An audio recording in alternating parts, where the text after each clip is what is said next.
Nestor, ano ang inaasahan ng NIA na magiging problema kung hindi makapagtatanim ang mga magsasaka ngayon? Sa ngayon, Ella, may sapat pang tubig itong sa irigasyon, itong Angat Dam at mainam na ngayon na sila magtanim at kung hindi, ayon sa NIA ay mahirapan sila na mapangalagaan ang kanilang mga pananim kung hindi pa sila makapagtatanim. Maigpit ang panawagan ng National Irrigation Administration o NIA na sa mga magsasaka sa Central Luzon na simulan na ang maagang pagtatanim lalo na ng palay.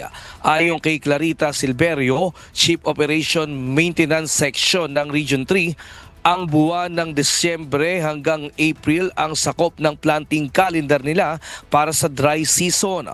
Subalit ayon sa kanilang tala, kalahating porsyento pa lang ng mga magsasaka sa Bulacan at Pampanga ang nakapagtatanim. Hikayat po namin na gumawa na po sa bukid ang lahat ng ating magsasaka. Mas mainam po kung makakapagtanim po tayo ng mas maaga at sana po ay pangalagaan po natin yung ating tubig.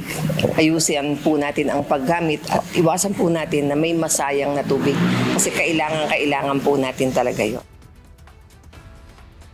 Samantala, aminado naman ang ilang magsasaka sa Bulacan na marami sa kanila ang na-delay sa pagsasabog ng pananim na palay dahil ang iba ay ngayon palang din-aani ng nauna nilang itinanim. Naalangan ng konti sa trabaho. Bagong taon. Tama ako, di pa nakaka-araro. Pero may pulaan na ako.